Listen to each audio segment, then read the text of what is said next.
Hello everyone! We're here today with our mental health professional. She's a nurse practitioner and she works in primary care. This is Lisa Bezonia Monserrati. Hello. Okay, so could you first tell me about your job title and its qualifications? Sure. I'm a nurse practitioner. I'm a family nurse practitioner, which means I'm licensed to take care of all ages from birth all the way through adulthood. That's great. And do you work with teens and adolescents? Yes, I do. Right now I'm working in a pediatric primary care office, so I work with all ages from birth up to about 25 at my current role. And in your pediatric office, do you screen teens for mental health issues? We do. We routinely screen. So every visit, we do a PHQ, which is a mental health questionnaire. It's a PHQ-9 with an adolescent focus. So this is just a quick worksheet so that teens and adolescents can fill out any concerns or any situations that we need to address in a different way. Mm-hmm. And if you could say personally 4 things teens could do for improving mental health, what would they be? Well, that's a really good question. So I would say 4 things to improve your overall mental health would start with your diet. Eating a healthy diet is the best way to make sure you're getting all your nutritional requirements met. This makes sure that you have enough energy to exercise, which is number 2. Daily exercise, at least 30 minutes to an hour a day, will help you sleep better, which is number 3.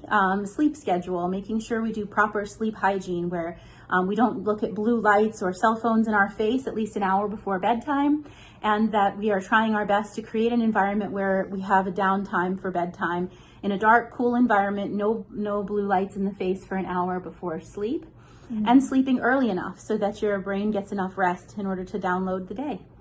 So that would be diet, exercise, and sleep for my top 3. Mm-hmm. But the 4th one is probably the most important, and that's connections. So forming connections, having people that you talk to, whether it's friends, family, classmates, guidance counselors, mental health therapists, or even health providers. Just making sure you make connections and that you reach out if there's any time you need some help. Mm-hmm. That's great. And you said that you had an analogy to share with us today. Could you tell everyone about that? I like to make analogies. I think it's easy to understand when you compare one thing to another.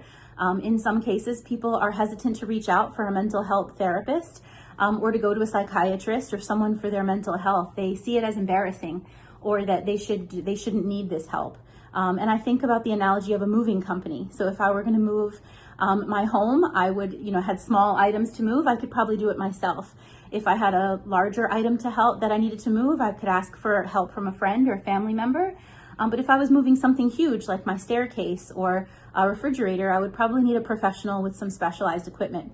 And no one would say that we were lazy or we were strange for hiring a professional when things are that heavy. The same thing with mental health.